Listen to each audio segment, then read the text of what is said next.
જય સિયારામ.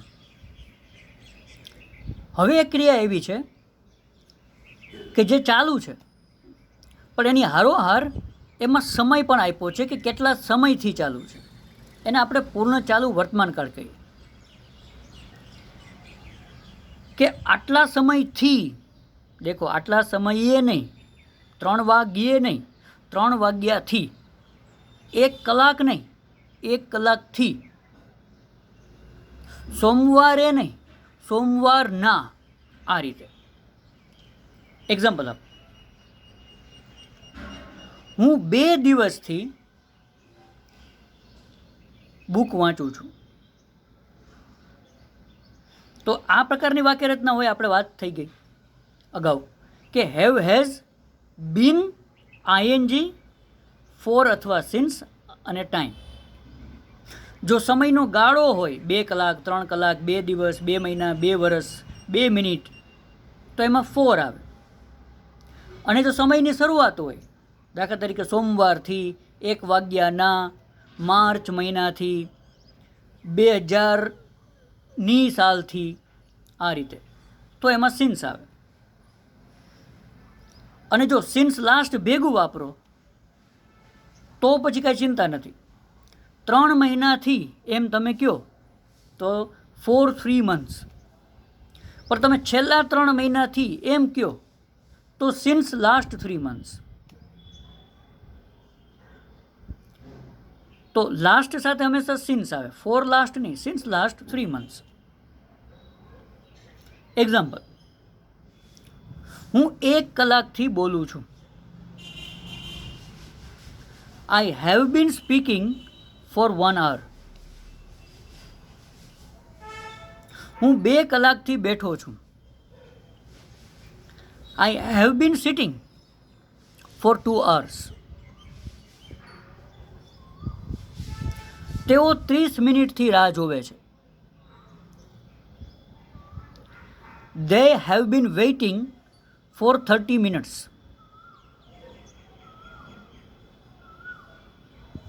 અમે 1 કલાકથી ઊભા છીએ.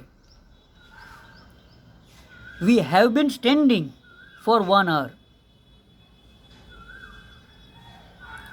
તેઓ 1 કલાકથી પ્રયત્ન કરે છે. They have been trying for 1 hour.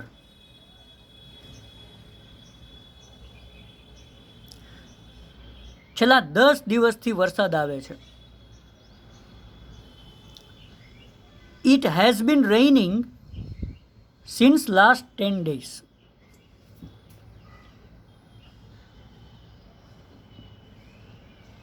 તેઓ છેલ્લા 3 મહિનાથી પ્લાન બનાવે છે.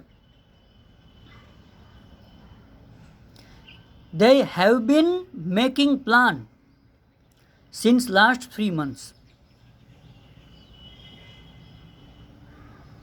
અમે 2 કલાકથી વાતો કરીએ છીએ. We have been talking for 2 hours. તે 10 વર્ષથી કસરત કરે છે. He has been doing exercise for 10 years. તે છેલ્લા 50 વર્ષથી કામ કરે છે. સાંભળજો, તે છેલ્લા 50 વર્ષથી કામ કરે છે. He has been working since last 50 years.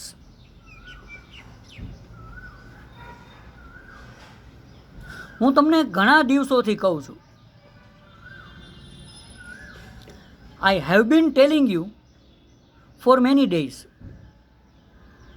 ફરીથી, I have been telling you for many days. હું તમને ઘણા દિવસોથી કહું છું. આપણા કે તે તમને ઘણા દિવસોથી સમજાવે છે. He has been explaining you for many days. He has been explaining you for many days. તે છેલ્લી 3 કલાકથી તૈયારી કરી રહ્યો છે. He has been doing preparation since last 3 hours.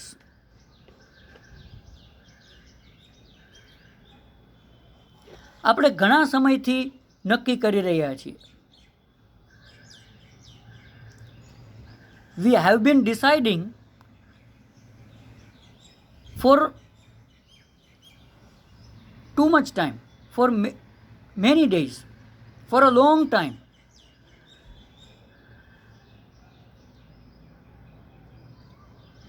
હું છેલ્લા 10 દિવસથી આ શો જોઈ રહ્યો છું. I have been watching this show since last 10 days.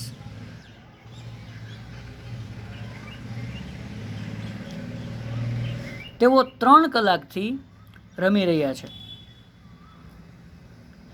They have been playing for 3 hours.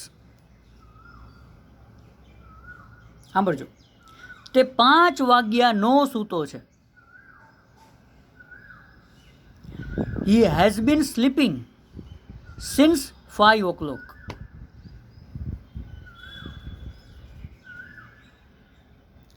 તે સ્કૂલે સોમવારથી આવે છે. He has been coming to school since Monday. He has been coming to school since Monday. તો આ રીતે આ ટેન્સની આ વાક્ય રચનાની પ્રેક્ટિસ કરો. ડિસ્ક્રિપ્શનની અંદર મેં 2-3 એક્ઝામ્પલ આપ્યા છે. પ્રેક્ટિસ અત્યંત જરૂરી છે. ભગવાન કૃષ્ણ ગીતામાં કહે છે, જ્યારે અર્જુન પૂછે છે કે મન તો અત્યંત ચંચળ છે, એને કંટ્રોલ કેમ કરું, એને વશ કેમ કરું. તો કોઈ પણ કાર્ય જે છે એમાં ગ્રીપ લેવી હોય, એને જો થોડુંક આપણે એના ઉપર ગ્રીપ લેવી હોય તો પ્રેક્ટિસ. ભગવાન આન્સર દીધો અભ્યાસ. 2 આન્સર દીધા એમાંનો એક અભ્યાસ. પ્રેક્ટિસ જે છે એ બહુ જરૂરી છે. તો આપણે અભ્યાસ કરવો પડે. નાની મોટી ભૂલ ભલે પડતી, doesn't matter, but doing practice is key point. Practice કરવી બહુ જરૂરી. So please don't be lazy and do practice. Sentence ખૂબ બનાવો, ખૂબ બોલો. સેન્ટેન્સમાં કોઈ સારા કે ખરાબ હોતા નથી, કોઈ સેન્ટેન્સ નાના કે મોટા હોતા નથી. સેન્ટેન્સ આખિર સેન્ટેન્સ હોય છે. તો એવું કંઈ મનમાં વિચારવાની જરૂર નથી કે સેન્ટેન્સ લાંબુ હોવું જોઈએ કે આ જ હોવું જોઈએ. અને તમને ઘણી એમ થાય કે આ એકને ક્રિયાપદ. રોજિંદા જીવનમાં જે રોજિંદી વપરાશ છે એ જ પહેલાં વધારે મહત્ત્વની છે. વિચારજો, પ્રેક્ટિસ કરજો. ડિસ્ક્રિપ્શનમાં 1-2 એક્ઝામ્પલ આપ્યા છે, જોજો. જય સિયારામ.